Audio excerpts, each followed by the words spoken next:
My name is Esther. Thank you everyone for joining us on a very hot Sunday afternoon.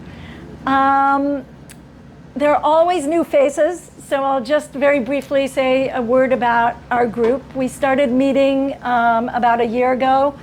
Rachel, I, and Jonathan, Arnold, Tirza, and Nadi, who are not all here, started organizing these gatherings in order to hear voices that we felt were not heard within our observant and Orthodox communities. Opportunities to talk about old history, the occupation, what's going on in Gaza, what's happening in the West Bank, and also just about the kind of Jewish values that are part of our belief system and kind of countering some of the more racist Jewish fundamentalist voice that seem to be rising. I think today is especially challenging. I think you know, the last week brought upon us Israel's attack on Iran. Last night, the U.S. attacked Iranian nuclear sites. I think there's a lot of uncertainty. And in some ways, this also overshadows some ongoing tragedies. I think we all know the horrific situation in Gaza, the fact that civilians are dying every day when they're just trying to get food, and rising settler violence in the West Bank that's also not being reported because it seems like there's other news overshadowing it. So we're going to give a little opportunity to Rachel and Yasmeen to do something a little different at the beginning to kind of give us a place to think about this, to pray, to remind ourselves of our own values and hopes. And with that, I'm going to turn it over to Rachel.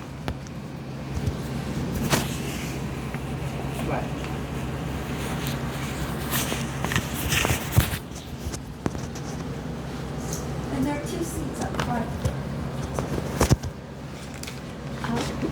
We thought we would start, as is Jewish custom, with a psalm. So I invite those who would like to rise, and we'll do a psalm responsively.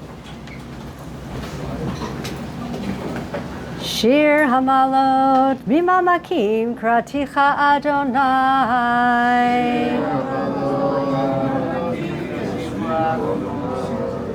Adonai Shima v'koli tiana aznacha kashuvot l'kol tachanunai.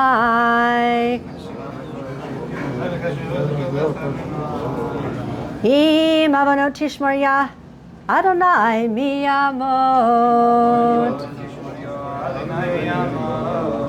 Ki machaslicha leman tivarei. Kiviti Adonai kivta nafshi v'lidvaro chalti.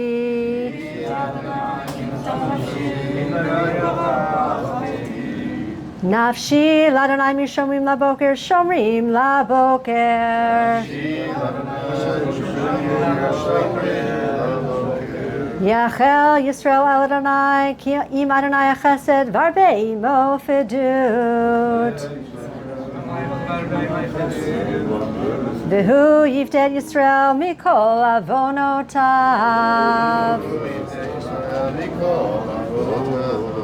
Can I have a seat? And I'll pass the mic over to Yasmeen to share a couple poems. Hello, everyone. I'm very, well, happy is not the right word, but maybe I'm very honored to be here with you today. And first, thank you so much for inviting me. But before we delve into the conversation, I wanted to start with a poem that I got to know in May 2021 during the riots in Israel between the Palestinian citizens of Israel and the Jewish citizens of Israel, where it was a situation of a lot of despair. And I got to know this poem that I'm gonna cite for you today. It's actually by a Slovak poet called Boris Novak. and it's called decisions. Between two words, choose the quieter one. Between word and silence, choose listening. Between two books, choose the dustier one. Between the earth and the sky, choose a bird. Between two animals, choose the one who needs you most. Between two children, choose both. Between the lesser and the bigger evil, choose neither. Between hope and despair, choose hope. It will be harder to bear. We'll just end with a nigun before we pass it on to Yasmeen to have the conversation that we want to have. Our prayers are with all of the people in Israel who are in and out of bomb shelters, those in Israel and in Gaza who don't have access to bomb shelters, to the refugees, the hostages that are still in Gaza, to all the civilians, to the civilians in Iran, anyone else you'd like to pray for.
So now we'll move from turning our hearts towards God, really in prayer and in poems and in song, to hear from Dr. Yasmeen Abu Fraiha.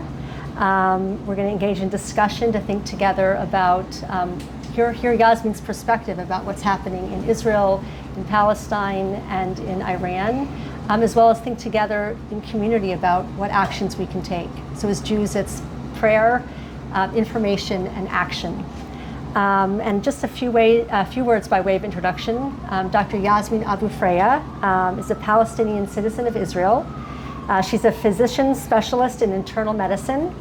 Currently, Yasmeen's completing both a clinical fellowship in critical care at Beth Israel Deaconess Medical Center in Boston, as well as a research fellowship at the Middle East Initiative at the Harvard Kennedy School. She serves on the board of New Israel Fund. She was a first responder treating innocent victims of Hamas's attack after October 7th, where she lost friends and neighbors. And she also, in the subsequent weeks and months, has lost friends in Gaza during Israel's devastating military campaign.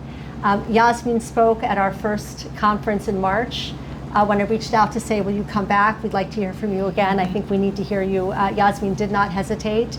She drove in from Boston on this hot day to be here with us, and Yasmeen's really a friend and a partner in this work with us. We're really glad you're here. Thank you. Thank you so much. I'm also very glad to be here. We woke up to this very, very difficult morning, and I want to acknowledge this. I have to say that I woke up this morning. I wake up every day at 6 a.m. So like October 7th was not unusual. But this morning, I really hope that what we saw this morning will never happen. But we did wake up to the news that the U.S. joined the attack on Iran. And maybe I will start by just giving my own perspective. But I do want it to be like a conversation. So please, if you have questions or anything, don't be afraid to ask. I can say that if you've heard me in the conference or in other videos before, I always say, even before October 7th, but during October 7th, I was totally sure that the conflict, what we call conflict, this hatred between two people, the fight is actually not between Israelis and Palestinians or between Jews and Arabs, but actually between people who believe in peace, people who believe in humanity, in the sanctity of human lives, and the people who believe in violence, in power, and in the need to deter or to control each other. And I think we see it in growing or in escalating methods in the past 2 years. In the past 10 days, it was even more so. So we see this escalation of power between Israel and Iran, and this idea that the only way we can solve problems is by guns and by using force and by using violence specifically. It's not just like, we can talk about soft power, which is also gone, I think, also in the US in a way. But the idea that missiles and guns and war is the only way to solve problems, and actually we don't have any end goal. And I think today, 2 years after, or let's say 21 months after October 7th, I feel even more so or in a stronger way, the fact that this is a global fight. This is a global fight between progressive, liberal thinkers, powers. Let's call it the people who believe in freedom, equality, and justice. These are like the major 3 values that I see that are in the middle of this fight, and the forces that don't believe in it, that believe in occupation, in oppression, in inequality and injustice, and that's the way the world should be like. And I think also since the U.S. election, I have to say, that it is becoming clearer and clearer that this is the same fight. It's not there in the Middle East. It's here also, and it's in Europe. We also seen it in the war with Ukraine and Russia. So the world is rearranging, and I chose this poem to read to you because I think we've come to this point in time where we need to make decisions as communities and as individuals of what do we want, what kind of society do we want to become, what kind of society do we want to just be, who do we support, what values are essential to us. And when we look specifically on what is happening on the ground in the Middle East, so in a way, people, innocent people, are paying the price for some people's egos that were hurt. We pay the price of the dehumanization of Palestinians, but also of other groups in the Middle East. And you see it you can see examples all around the Middle East, but I want to focus specifically on Israel because I think that's what we all care about most. And I'll start with Gaza because it's, in a way, the easiest to talk about. So in the past 20 months in Gaza, we can argue. I would say, even me as a pacifist, I thought that the retaliation, and it's a bad word, but the beginning of defense by the Israeli military in Gaza was, in a way, justifiable. And I can't even believe that I said it. But as someone who was a first responder, it was obvious this needs to be stopped, and the only way to stop it will be with military force. But then it very, very fast escalated into, immediately it was a revenge reaction. And when you go on a military operation with this idea of revenge, together with dehumanization that has been going on for decades of these people who live in Gaza, together with the idea that, together with this feeling of humiliation, what we get is 55,000 people dead. Almost 20,000 of them are children. The entire medical establishment, the entire healthcare system in Gaza is destroyed. But I think the worst part, which we thought will never happen, like every day we thought this is the worst, like it can get worse. The worst part is actually what's happening now, which is the fact that the humanitarian aid stopped on March 2nd, which is more than 3 months ago, and the only ones who can bring in humanitarian aid are the Gaza Humanitarian Aid Foundation, which was, no one really knows how it started, somewhere in Switzerland, but actually we know that it's funded by Israel and by some libertarians here in the US, and they started only there are 4 aid centers in Gaza, compared to the 400 that used to be there before March 2nd, that were operated by the UN, by other humanitarian organizations like Central World Kitchen and Doctors Without Borders. And these 4 centers are opened randomly, and every day we hear about dozens of Palestinians who are shot dead in their way to the aid centers or while they're waiting there. So people are starving, and then when they go to get food, they're being shot at. And that's the current situation, with no hospitals working, almost no clinics. There are maybe one Nassau hospital still has some emergency medicine options, I'll call it, and some surgical options of treatment. That's basically it. Out of 36 hospitals that they had there before. So that's what's going on in Gaza. Obviously, no one can leave, despite the statements of we want, if someone wants to leave Gaza, they should be able to, right? We heard President Trump say that. We heard Prime Minister Netanyahu say that. Obviously, it is still closed, and nothing. No one can leave. And then, when all eyes were on Gaza,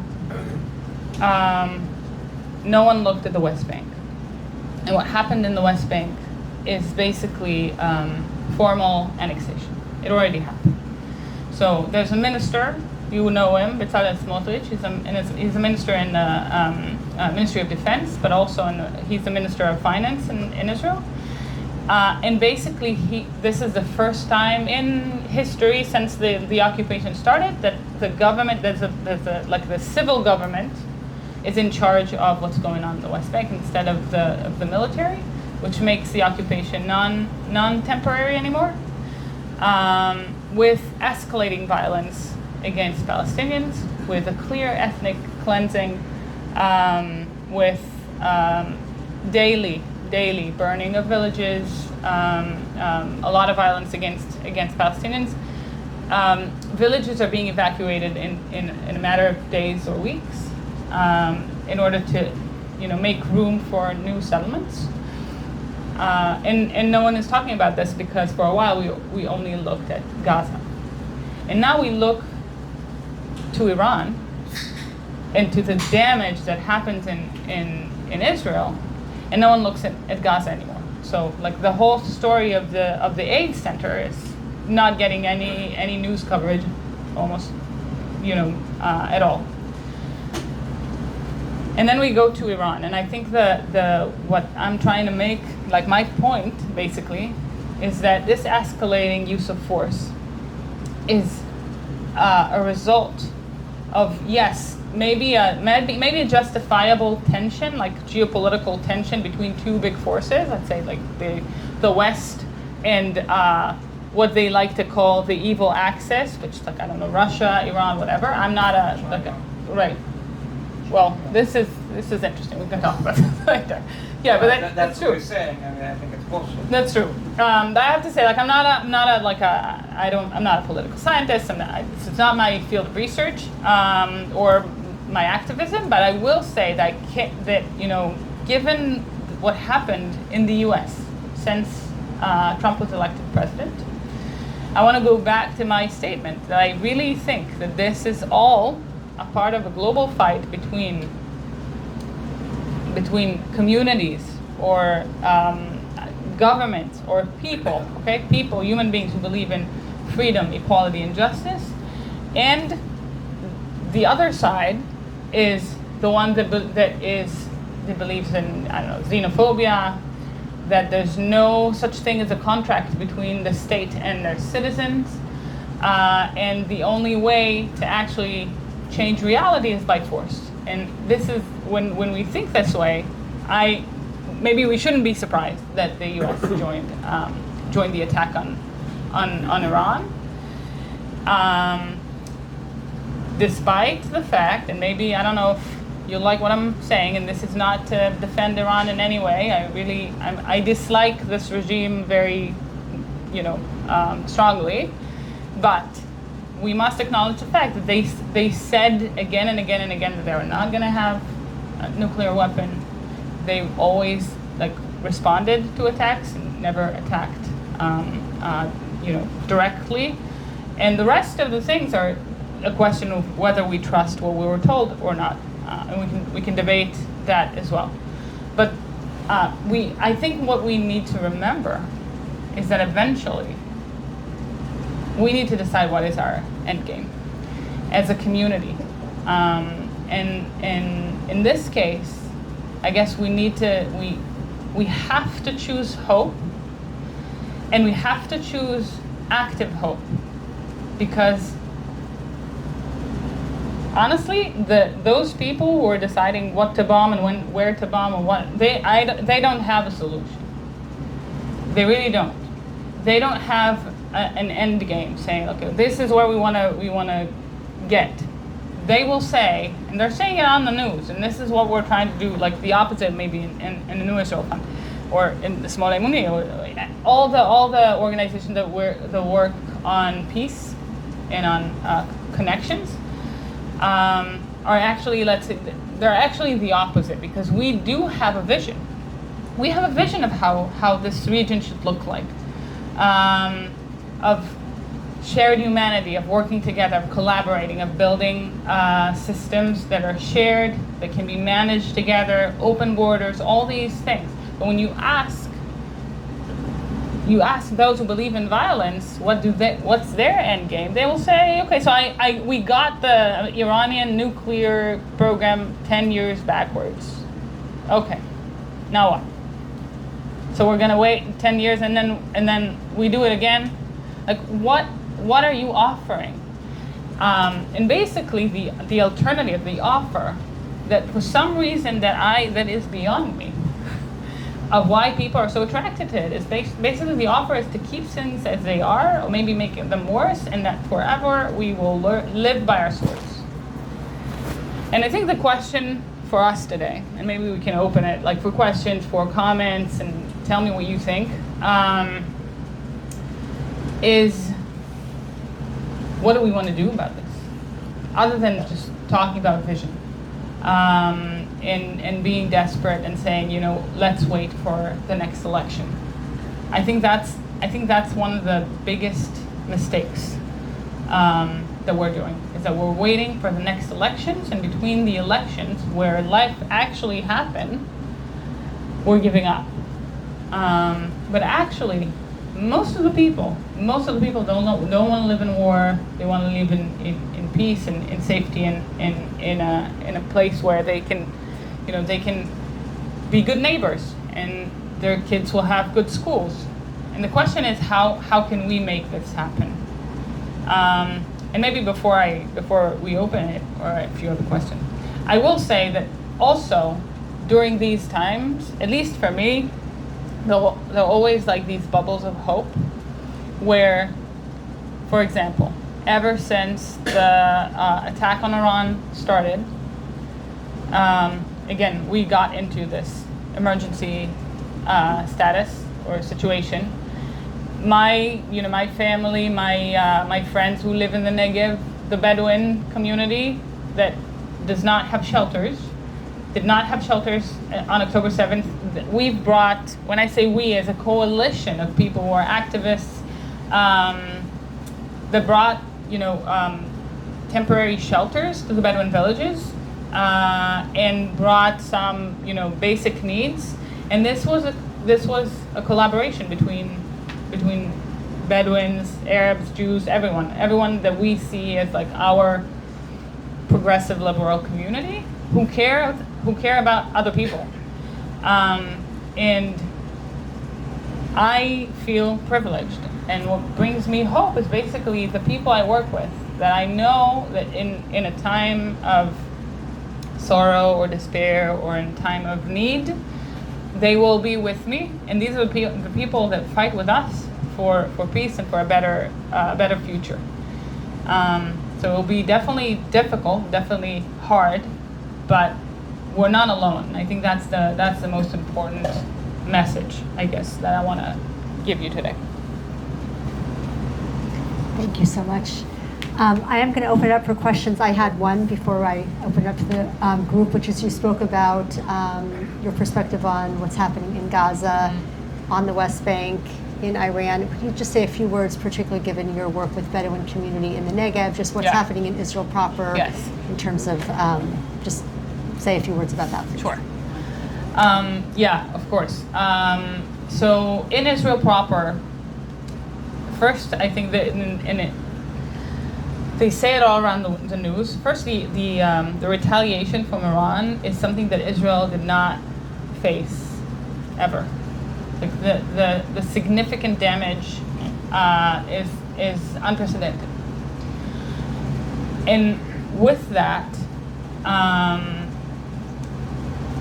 we already see a difference between classes.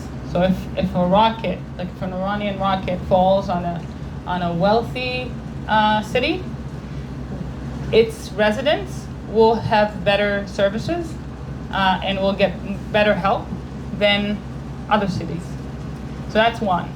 This is already one type of inequality that we see. The second one, and another example that I give is Soroka Hospital. This was my home for 10 years, and it was bombed by Iran,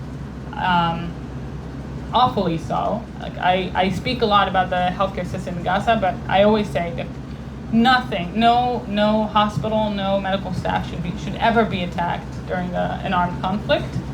This is definitely a war crime. The result of this is that an entire region of 1 million people has no medical assistance now. They were all, so the patients that were that had to stay and get some medical help were transferred to the center of Israel, to Sheba, to Ichilov.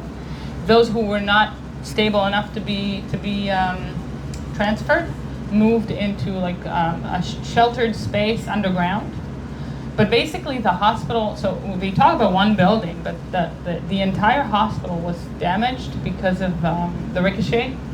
And it got also to the university, which is the Ben-Gurion University, which is across the street, and also the medical school and some other buildings around this. But it means that 10% of Israel's population cannot get emergent medical care now.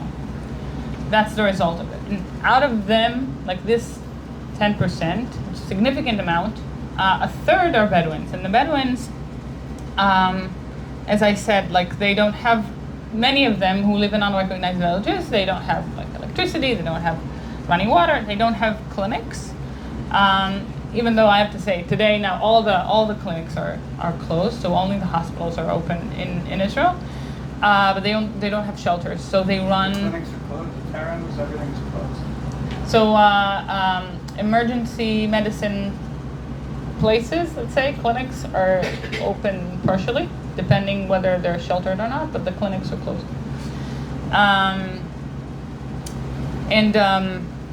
And for the Bedouins, it's they run to, when there's an alarm, they run under bridges or in water tunnels, because that's how they can defend themselves. I have to say, here's another point of hope. Some of the Bedouins who live near Arad, do you know where Arad is? Yeah. Awesome. They kind of made an arrangement with the Haredi leadership of Arad to come into their public shelter spaces, which is beautiful. They said, we're together in this, and the most important thing is to keep people alive. So you need a place to stay when there are alarms. Please be our guests, and I think that's beautiful. And this is only one example of a collaboration that we see during this war. On the other hand, there's the story of Tamra. Tamra was hit twice, basically. First time was I think the first or second attack from Iran. 4 people died in a direct hit. Prime Minister and a few other ministers visited Tel Aviv. They visited Bat Yam, all the places where rockets hit. In Bat Yam, 10 people were killed, and they did not visit Tamra. And actually, Tamra is if I didn't say, it's a Palestinian town in Israel. It's an Arab town in a Galilee area. No one from the government thought that they should visit them, be in the funerals. They do not have shelters because of regulations that no one of them actually get good approval to build shelters or permits. And we see the difference. And actually, in the Israeli media, one journalist said most of them are against Israel anyway, so we shouldn't really care about what's going on. So we have this. On the one hand, we're all in the same situation where we want to be safe, and rockets do not discriminate between Jews and Arabs, and then but the Israeli authorities sadly do discriminate. And we need to find a way to stop that from happening. And also we need to find a way to balance between or get the good powers, like what we saw in Arad, overcome and prevail over the bad forces that work to dehumanize, to discriminate, to say no, we don't care, and actually enforce indifference. So we'll take questions or comments.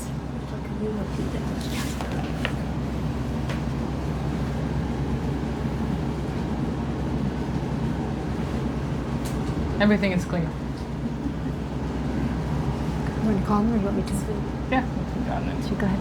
I was wondering if you can, many of us here are familiar with Israel, have relatives there, friends there, and have visited. Yep. But none of us have had your experience growing up there, Right. living there. And I was wondering if there are things about your experience specifically that you could share with us that we may just, not hear about, or that you think is particularly important to hear about. Yeah. The short version of the question, many of us here have friends and family or have lived in Israel, but none of us have Yasmeen's experience. If you could share more about that experience growing up in Israel. Yeah, so my experience is even more unique in a way, because I'm Palestinian, my father's Bedouin, my mother is like a Muslim from the north, from the Triangle area. But actually I grew up with Jews.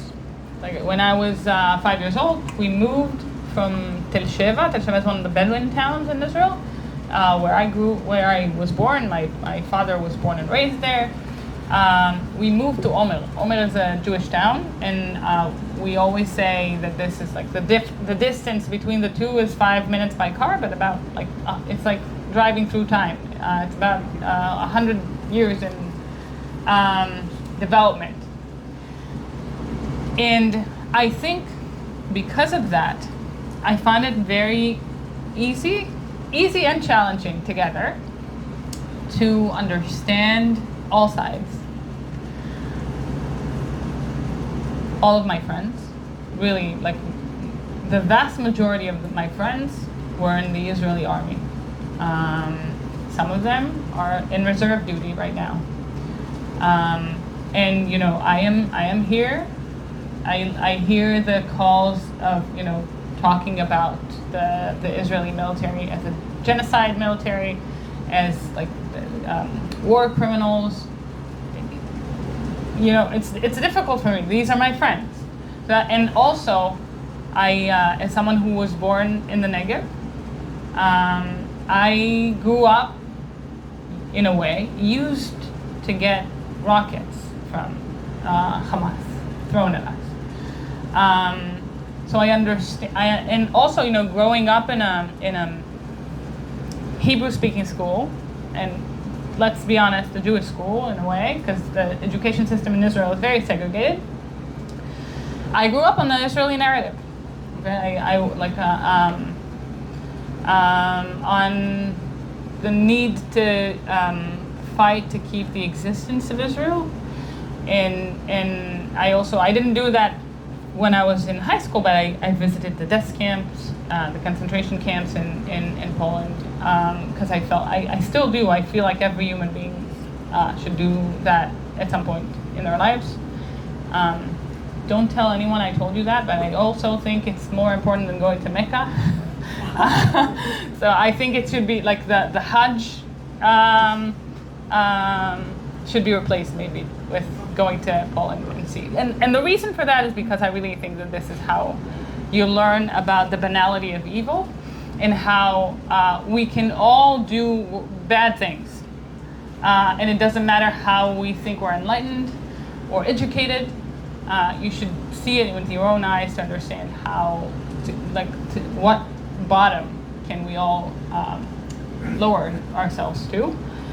And then on the other hand, you know, I grew up in a Palestinian house. We were never ashamed or apologetic about our identity.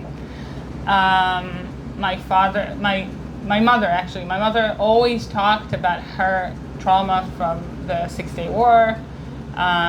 She was 8 years old when the 6-Day War happened, her house, her family house, was right on. It still is on the Green Line, and it was the highest house in the area. So the military had to evacuate them to use it as a base so they can watch what's going on in the West Bank. And it's in Jat, near Bakar Garbia, if anyone of you know where this is. But it's really on Kvish 6, on Road 6, which is basically really close to the Green Line.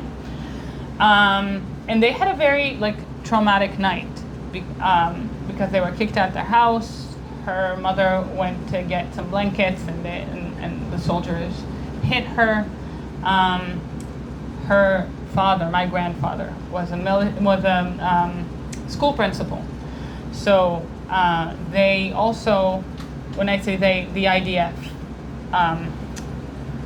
got in charge of the school, and also hit him in front of all the students. So she grew up with this trauma, And obviously, you know how intergenerational trauma can be transferred very easily. But what she decided to do, she said, I'm going to deal with it. You know, it can't be traumatized for the rest of my life. And actually, when she grew up, she decided, this is a crazy story.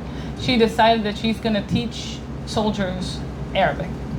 So she was working in Givat Chaviva, and also in the teacher seminar, and that's what she did. And she taught Arabic to soldiers. And What's her name? I studied. no, she was years ago. Her name is Odaina, but she also passed away 11 years ago. But the idea was that you can't let fear and trauma manage you. We can't do that. We can't let hatred get all over us. And that's how I was raised. This is why, so my parents were the co-founders of the Coexistence Forum in the Negev. And I grew up in a house where this is what we knew how to do. So we are peace activists. We promote shared society all the time because that's how we should live. This is our vision. And I think this, this history of mine, my experience, is actually what makes it easier for me first to speak to you. I feel like we actually share a lot in the way we grew up, even though we don't necessarily share our religion. I know the Bible a lot better than I know the Quran. And then when I speak to my Palestinian friends, I feel like we again share a lot because we share history and tradition and the holidays and everything. So, and I have to say, I'm not a unicorn. I really think it's important to understand because a lot of the polls that were done since October 7th showed a decrease in support of the two-state solution or any idea of a solution in the future when they looked specifically at Jewish citizens of Israel and at Palestinians who are not citizens. Most of them are West Bank, but also some from Gaza. But we're talking about low rates of support, 20 to 30%. When you look at the Palestinian citizens of Israel, 80 to 90% say we support a solution, and because our lives are making us understand the pain and the difficulty of all sides. We get hit by rockets, we get discriminated by the Israeli government, but our friends and our coworkers and our Israelis or Jewish people, and then our families are in Gaza or in the West Bank. So it's very difficult to choose a side, and also it makes me understand that this is not the sides. These are not the sides to choose from. The sides to choose from are peace or war. You want to ask something? Did you have a question? Oh, okay. I'm sorry. Because he will. Go ahead. Go. Thank you. You spoke about the humanitarian aid to Gaza. One of the mainstream Israeli arguments about holding it was that it would be used by Hamas as an instrument of war. Yeah. What's your take on that? I will say it's not Can I even. repeat the question? Yeah. So very good question. I didn't. They can shoot flour at it. So the question was that one of the arguments against the humanitarian aid in Gaza is that it will be managed by Hamas, and because of that, there shouldn't be humanitarian aid going in, or how can we deal with it so we're not helping Hamas with the humanitarian aid. So here is not my take, but the Israel's government take on this. What they did was fund a new militia, that is armed militia, who will manage this. It's called Abu Shabab militia, and they are literally giving them guns to manage the whole thing. So if that's different from Hamas, that's interesting. I would love to understand what was the rationale, and I will also say that this is also how Hamas started. Hamas started by Israel and the Shin Bet specifically giving them power and giving them guns in order to weaken the PLO. So they were like, oh, that worked perfectly last time, let's do it again. So that's the government's argument. My argument will be, even today there's an international law. There are reasons for us to keep international law and to keep humanitarian bubbles in armed conflicts. If you want to say that you have like the most moral army, then you should act like this and let people eat and let people live, and that's the most important thing. Hamas are still going to be, they still have guns, they still have power over people, sadly. Even today, some of them are stealing some of the food and selling it in a very, very high price. I really don't think the way to solve it is to not let people eat. It doesn't make any sense to me. If you flood Gaza with food, then the problem goes away. That's another, yeah, exactly. What was that? If you flood Gaza with food, then they don't have leverage. You want to ask something? Yeah, I wanted to ask if, from your experience, like I think, I don't know if I'm correct, but like this woman is mostly, mostly Jewish Yeah. people here. I think so. I don't know. So, and it's wonderful to hear you. And I heard you on, I heard the recording last time when you were in March. But like, I'm wondering if you have these type of gatherings with like more of like the Palestinian side, and then what's the feedback from that side? Because what we see on news is like the extremes on both sides. Yeah, Right? I agree. So I'm like wondering like what is like, if there's such a thing, and still. Yeah, so I was asked if, just to repeat the question, I was asked if, because the Small Emuni is mostly Jewish, do I have these gatherings or discussions with Palestinians? And first I'll say yes. And then I have to say, not all Jews are the same. Not all Palestinians are the same. Right? So when I talk to, I have to say, the easiest crowd is you guys. You really are the easiest, and specifically I have to say, I find it very, very, I find very comfortable to be among American Jews in general. I have a story about this, very quick one, that when I started my first organization that was dealing with genetic disease in the Bedouin community, I came here to fundraise. I was in Boston. I met this really nice person who was managing this big company, and I gave him the speech, and I was totally into the idea of preventing genetic disease in the Bedouin community. And then he said, I don't really care, not about the Bedouins or their genetics, but I'm going to give you the money still, because as a Jewish person, I know what it means to be the only one in the room who cares about my own community. And I serve on boards where I'm the only one. I understand it. And I feel like at least there's some minority mentality that connects us. We also have a lot of genetic issues. That's all. That's true. But I really think that because I have, again, a lot of Jewish friends in Israel, but they have a majority mentality. They don't really know what it means to feel alone or to feel discriminated against by a country that you call your home, that is your own. So this is why I feel comfortable among you guys. I feel like you get me and what I am going through in my beloved home of Israel. When I speak to Palestinians, it's a little more challenging, to be honest, especially with the Palestinian diaspora. I have to say, it's, again, not the same. Many of my Palestinian friends are actually Palestinians from, obviously, citizens of Israel, from Gaza or the West Bank. These are the people who are, I have to say, are the best people I've known in my entire life.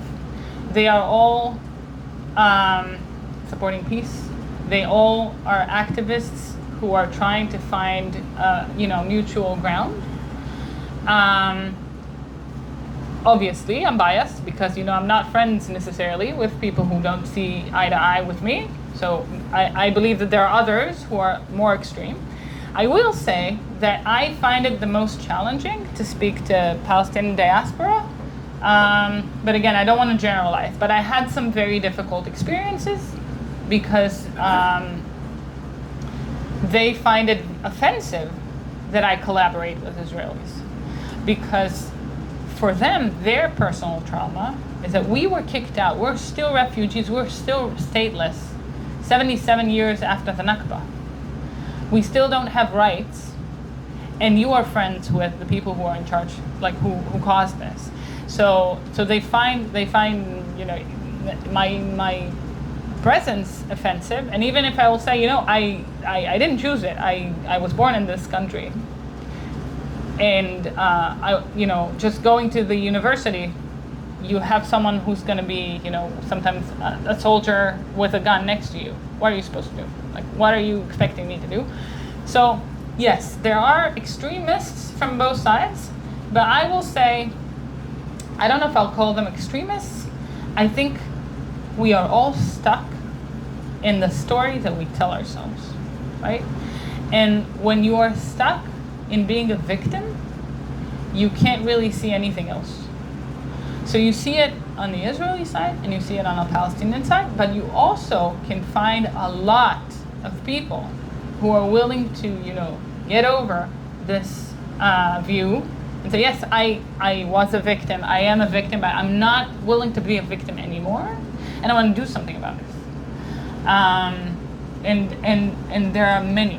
And honestly, I encourage you, I know that there's a Palestinian community in New York, there's in Boston, there are in many places.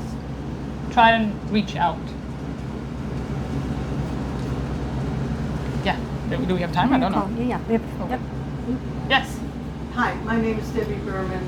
I have two questions, if that's okay. My first question is, it's great to hear that you feel at home with us, and I think I feel the same way with you. Thank you. Someone I could go out to coffee with. Mm-hmm. But I wonder if you have reached out, or if any of the groups that are more on the right in the Jewish community are interested in meeting with you. Because, not obviously, but I have a lot of friends and family who are in that community, and they're very close-minded. So I'm wondering, but that was my first question, a little bit. And my second question is, people are very passionate on all sides, and political slogans can be inflammatory, they can be clear, they can be ambiguous. And I'm just wondering what your sense or interpretation of the slogan, globalize the Intifada, is. Because many people will argue that the word intifada, doesn't necessarily imply violence. So I'm just wondering, how do you understand it? Okay. So two questions. One is, am I speaking to the right? The right wing. The Jewish community. Yeah. Right wing in the Jewish community, and then the second one is, what do I think about the term global intifada? Globalize the Intifada. Yeah, yes. globalize the intifada. So, in terms of my approach to life in general, okay, is if someone asks me to talk to them, if someone reaches out, I never say no.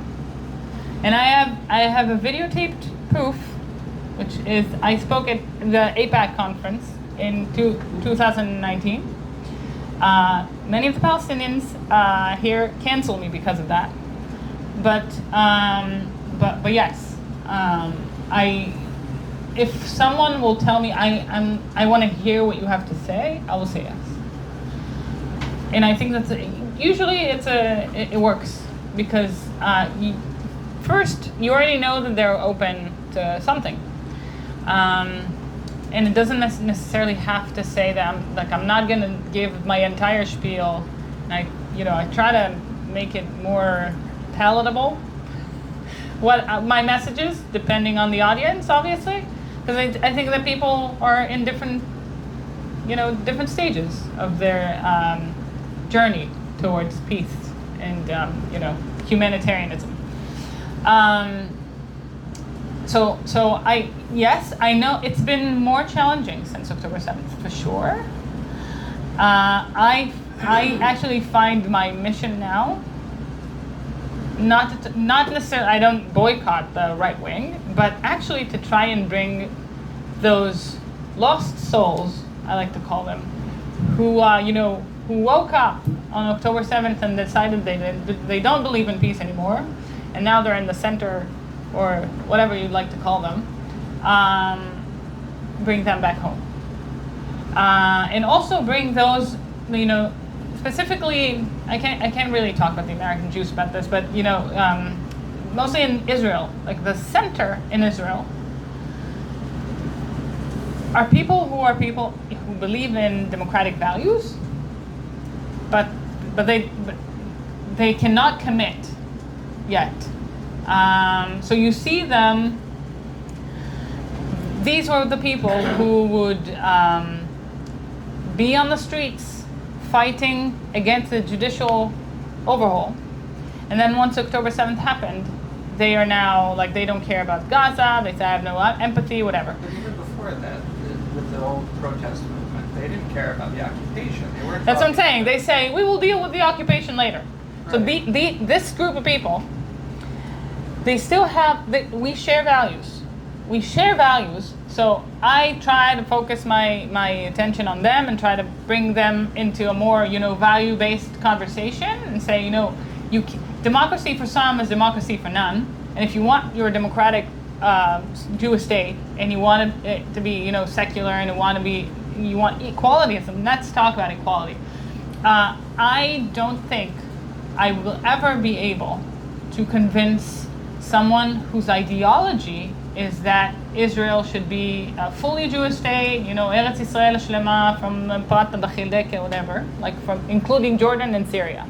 I will not be able to convince them, and I'm not trying to, but I can. But the majority who believe in democracy should also believe in equality, freedom, and justice. So let's talk about it. What does it mean to have a democratic state? What does it mean to have equality? So it's only me and you are equal, but our neighbor in East Jerusalem or our neighbor in Ramallah, they're not equal. They can't vote. So that will be my. Is there any support for a two-state solution from the New Israel Fund or? Let me get back to this. Okay, the next question. There will be that's fine. The question was about support for two-state solution, and that's a good question. I'll get back to this. Remind me. The second one's globalizing intifada. Globalizing intifada. So intifada in Arabic is revolution or revolt, basically, like rebellion. So many of the things have become weaponized. Like a lot of the terminology is now weaponized, but. Like the word shaheed, for example. I can't tell shaheed to any of my Jewish friends in Israel because for them it's like a terrorist. But shaheed, the literal translation of shaheed is someone who died for like a noble reason. So in Hebrew, there's another word for it. It's halal. Okay? When a soldier is dead in battle, they're called halal. That's the same as shaheed. So intifada is rebellion. Is we want to revolt against an oppressive power.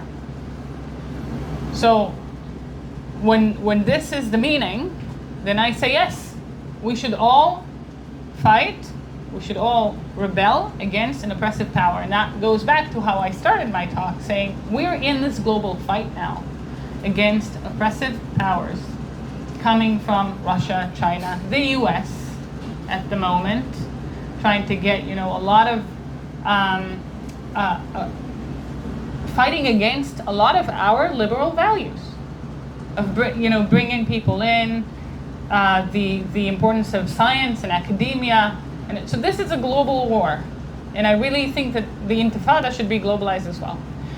I do not think that it should be violent, though. There are a long history There are a lot of fights that were won without violence. And you know, when you think of Martin Luther King and you think of Mahatma Gandhi, this is what we should do, and what we should do is basically give an alternative vision, which is what we, at least I can tell you about Israel. The Israeli left forgot to offer any alternative. They're like, we're going to be fine with our high tech and with our money, and we're going to educate our kids to learn like math and science, and they'll be, you know, starting their own companies and they'll be fine. And they forgot to educate for democratic values and progressive values. And what happened is that when you there's no vacuum, right? So if you don't care about the education system, someone else will get into the education system and will educate to other values. So that's how I see these terms. Just a second, let me answer this question. So, support the two-state solution. I will say, at least formally, now as a board member of the New Israel Fund, we always say that we support two-state solution. I will say now, like this past year, we've made a shift. I don't want to say shift because that's a bad word. We understood this exactly what I just told you, that we have to bring a different idea to the table. And it's not enough to be reactionary, to say, to look at the right-wing people making reality happen with their dreams of settlements and about, you know, the full Israel, and we just react. So what we're doing today is actually we're funding a lot of think tanks and a lot of groups like Land for All, Mitvim, Zulat, other things that, you know, that actually bring different ideas to the table.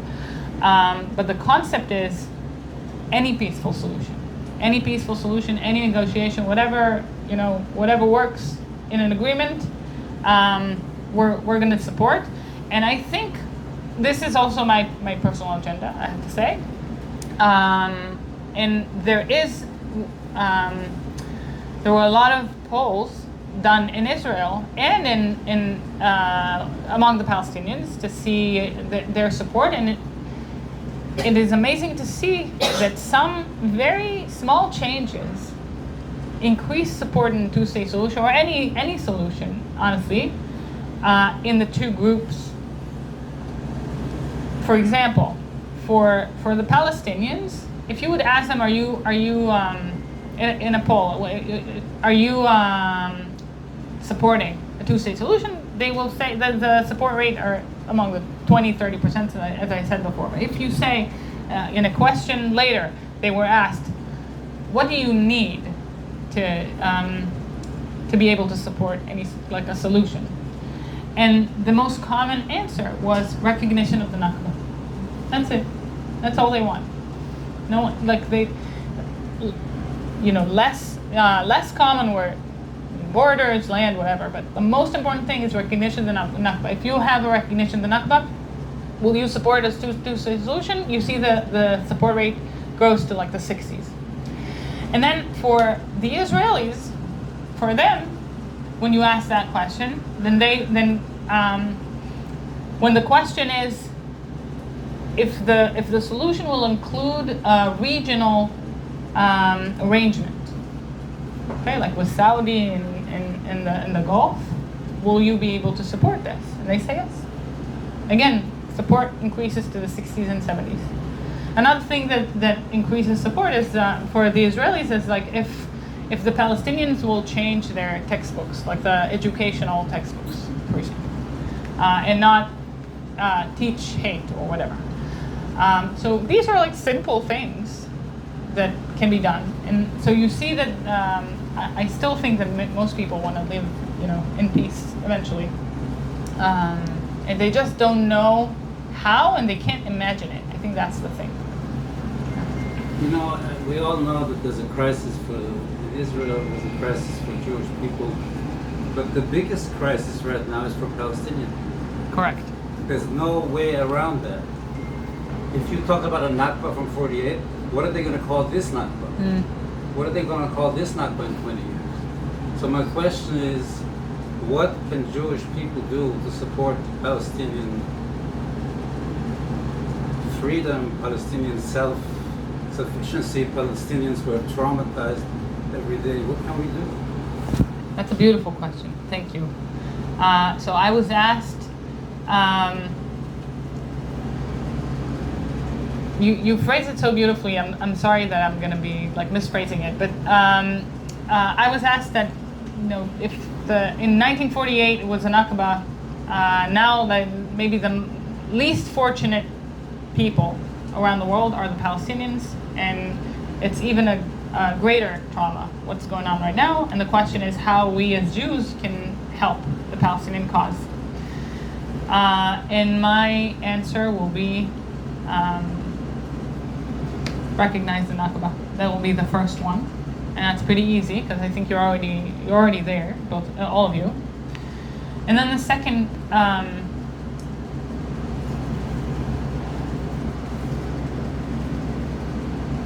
I'm gonna phrase it a little bit differently. I think we live in this era of despair and of this like feeling that we can't do anything, right? There are major forces that are much more powerful than us, and there's nothing that we can do to change the situation. So I want to empower you and like all of you to know that everything that you do counts. It can be from writing an op-ed, talking to a neighbor, donating, everything you can imagine. These are like things that individuals can do. Go on a vigil or on a protest. These are things that individuals can do. I do think that when the Jewish community or a strong Jewish community says, we see the Palestinians as our brothers and sisters, and we know what it means to be haunted this way, globally, and no one wants you. And by the way, I always say the story of the Jews and the Palestinians is very, very, there are a lot of parallels. And I do hope that this, I can't see this war ends without a Palestinian state. I really can't. So this will be the first step, saying like, we recognize the Nakba, and we have to do everything in our power to promote a Palestinian state. And if it means that you go to your representatives, lobby for this, that's what I would. Instead of recognizing the Nakba, people are saying, let's finish the job. Well, they're recognizing the Nakba and they're proud of it. Honestly, so I would say about this that sometimes it's easier to talk. Going back to your question, sometimes it's easier to talk to the right-wing people because at least we're getting the facts. But we're agreeing about the facts, right? When you talk to left people or center wing, I don't know what you call it, but if we don't agree on the fact, then this is where we have a problem. Sometimes, we talk to like the settlers, and they say, yes, there's apartheid, but there's not enough apartheid. So let's get the facts right, and then we can work from there. So many questions. Are there specific charities you can recommend to us? Do Sure. you mind repeating the question? Yeah. The question was, and then I'll go to you. The question was if there are specific charities that I recommend. So it depends on your what you care about. So Smola Emuni is a wonderful platform to grow progressive values inside the religious Zionism, which is the biggest and most powerful right-wing political force in Israel. If you're interested in humanitarian aid in Gaza, there are organizations. So the New Israel Fund has a campaign specifically for this. They're like the World Central Kitchen, And Clean Shelter is a fantastic organization, by the way, because they can, so none of the organizations can actually bring food in, but we can bring clean water and tents and like sanitary equipment and stuff like that. So these are organizations that I would really recommend. And Clean Shelter actually builds like tents and bathrooms and stuff like that in the refugee camps. If you're more interested in, political influence, then I would say, again, New Israel Fund, we're doing that. We're funding think tanks and stuff. But even if not, there are a Land for All who are promoting a confederation solution. There are Standing Together, who are a fantastic movement of shared society, both Israelis and Palestinian citizens of Israel. And actually, there are talks that they want to start a party. And all the human rights organizations, Yesh Din, Adala, B'Tselem, Breaking the Silence, all of them are helping Palestinians, deal with settler violence and helping with their to keep their rights. One more? Send the list if people want Yeah. on the email or on the WhatsApp. That's fine. Yeah, I'm okay.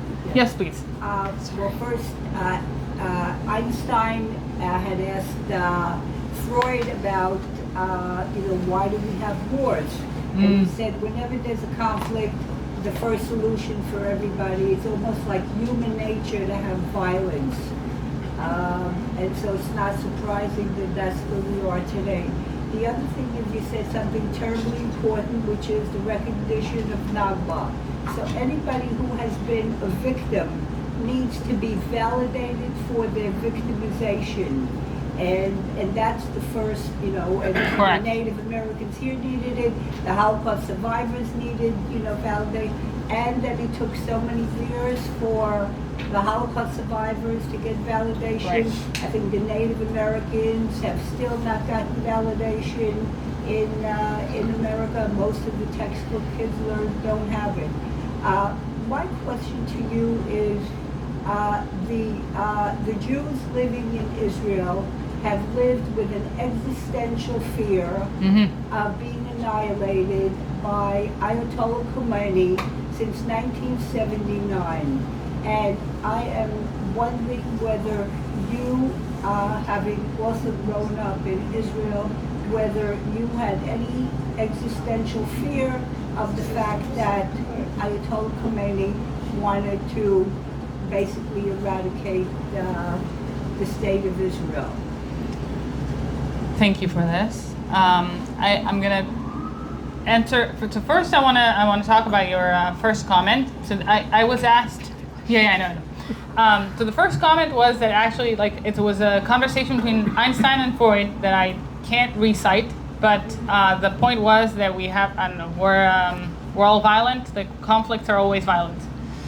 I will also say, I want to add to this, is that I don't believe that the nature of our nature is evil as human beings. There's another thing that incentivizes us as a global society that we don't talk about enough, which is money. Despite the fact that wars cost money, a lot of money, they make more money. Because we have to build again, we sell guns, we have to build guns and stuff like that. And I don't think we talk about this enough. And I would encourage you, by the way, what can we do? Go back to your, I don't know if you have investment files or pension stuff. Look at where your money is. And where is it going? What do you fund? And that's not a BDS speech. It's actually going, think of all the arms company and the oil company. And all these companies are really doing bad things around the world, and we fund them. And we fund them even more during wars. And you can see the shekel, by the way. The shekel is stronger today. And Rafael, which is Israel's military industry company, is made a fortune in the past 2 years, just because of war. So that's one comment. And then the second one, you asked whether I felt existential threat from Ayatollah Khomeini. I think the whole idea of existential threat is a narrative, is a story that we tell ourselves. And I refuse to resist it. And I am a person of science, and I actually wrote about this a few years back, that there was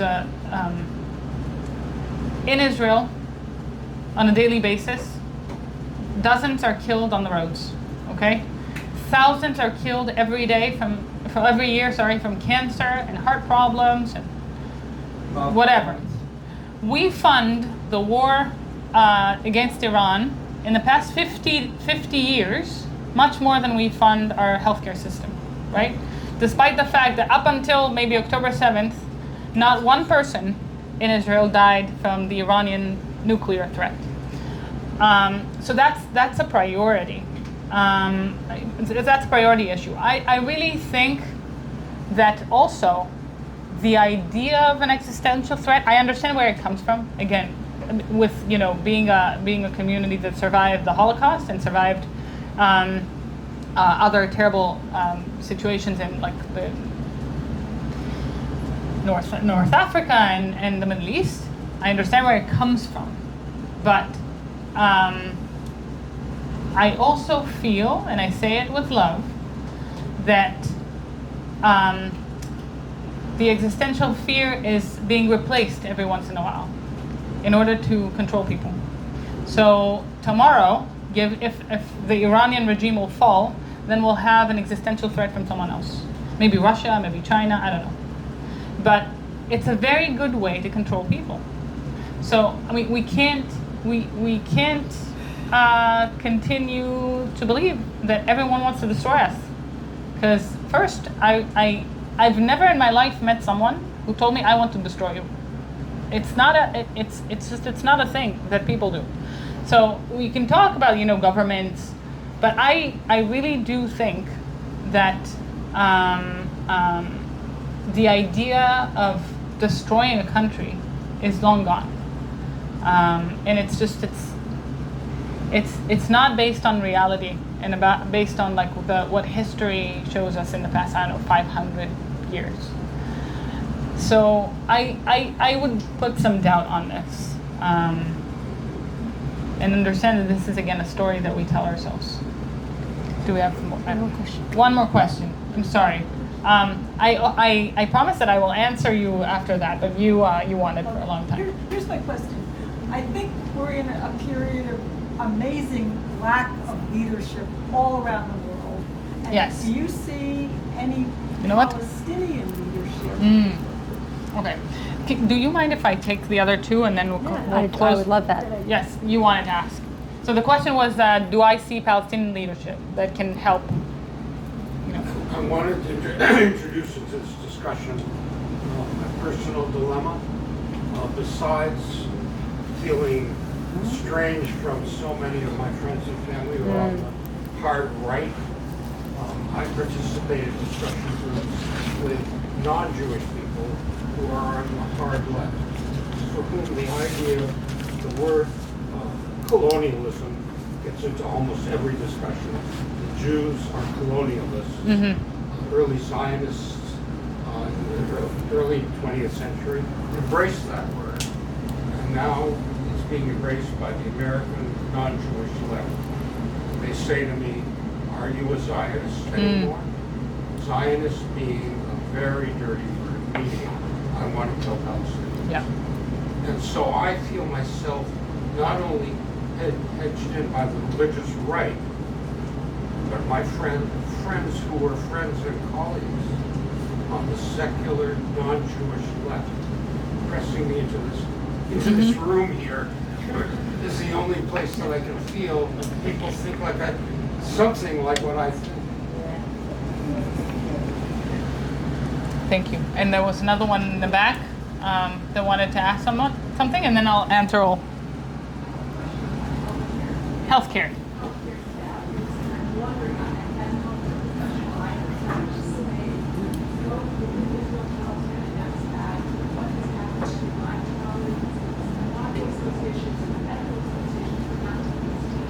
Oh.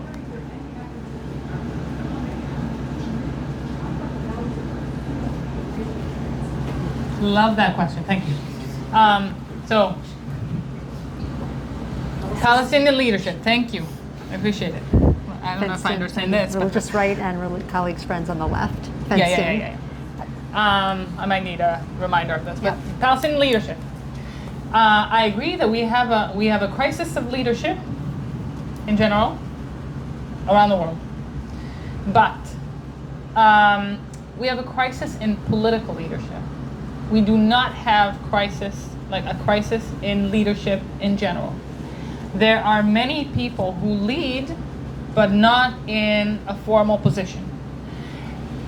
The crisis today in politics is populism. We see rising populism in Israel, in the US, in Europe, everywhere.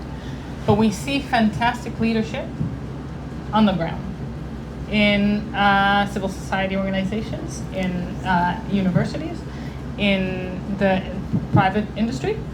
So talking about Palestinians, I will say that first, I can give an example of,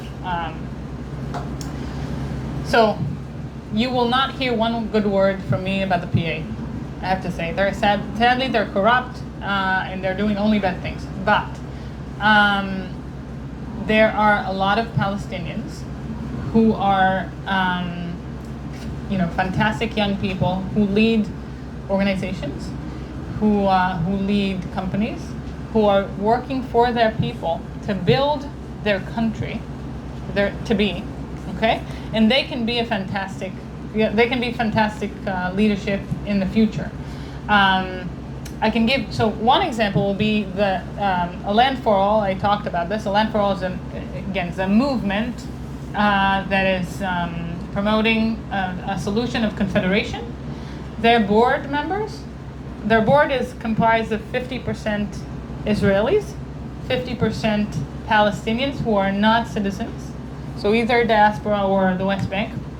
And I have to say, these Palestinians are fantastic. They talk openly about peace. They bring creative ideas to the table.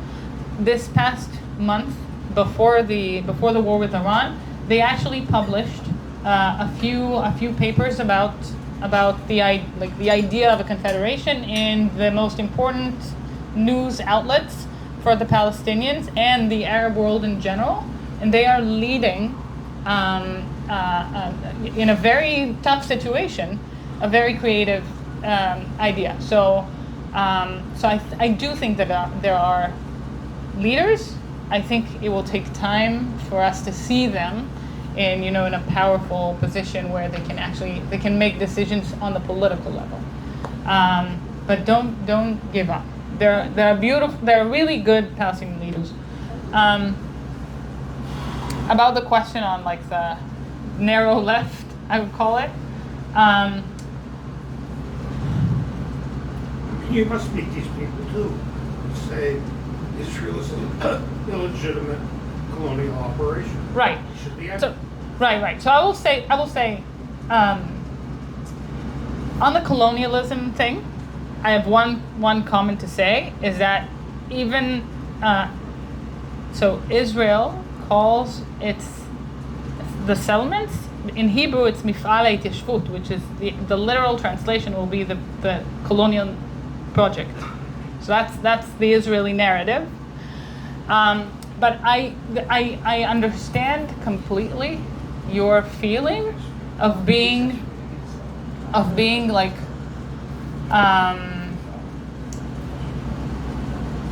not wanted or in all spaces, and that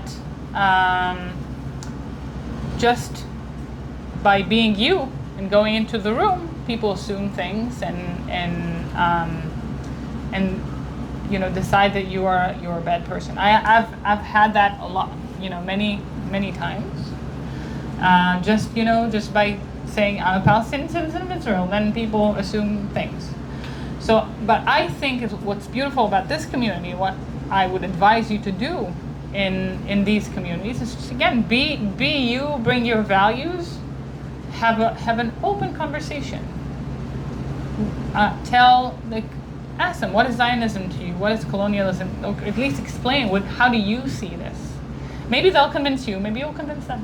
But the idea is to have a conversation.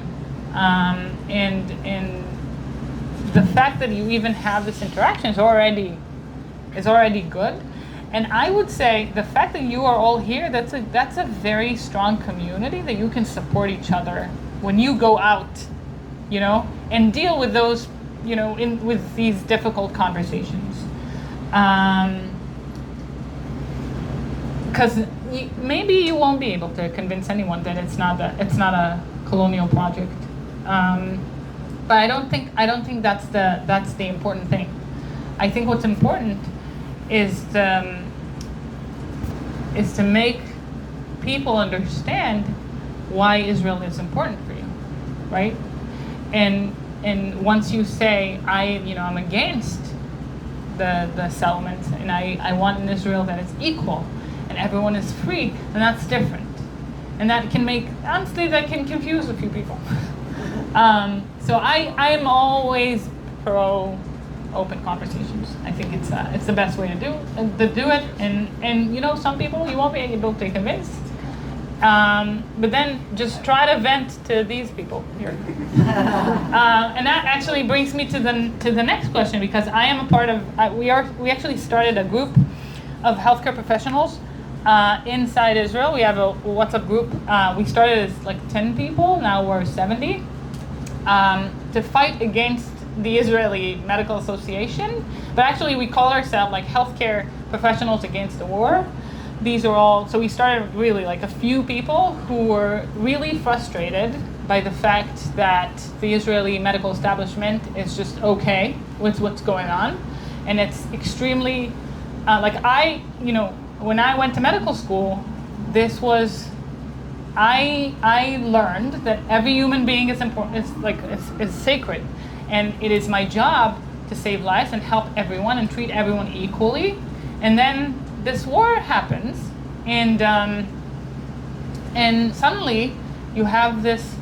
So a month into the war, 50 doctors sign a letter that they send the prime minister or like the head of the IDF saying it is okay to bomb a Shifa hospital. And the Israeli Medical Association says nothing. And then the paramedics massacre in Gaza happens, March 23, 2025. The Israeli Medical Association says nothing.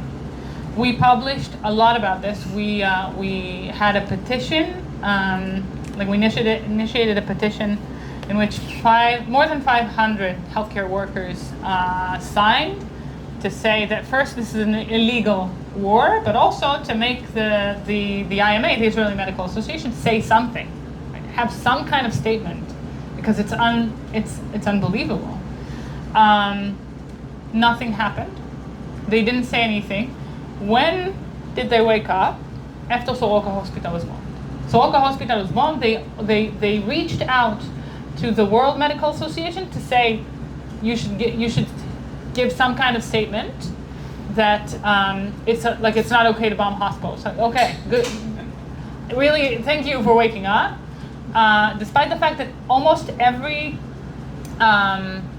professional medical organization around the globe had some kind of has some kind of statement on what's going on in Gaza. This is really like the deepest change that I feel. Out of everything that is happening, the fact that we as professionals, we were not able to say that humanitarian corridors should be open, medications should be let in, food should be let in. Even the Pediatrics Association in Israel were not able to say anything about kids being killed or about kids being left without medication. So they're like kids with diabetes who died because they don't have insulin. This is a big issue that I personally work on with my colleagues. We see some shift within the the healthcare worker sphere, but it's really not enough, and it's very shameful, I have to say. So I'm sorry. Bad way to end. Well, I really just want to thank you, Yasmeen, for being here with us, for sharing so openly and candidly about really hard things, as well as in the midst of all that, offering hope and offering direction for us to go in as we kind of struggle meeting the moment that we're in. So really, thank you for being here with us. I also.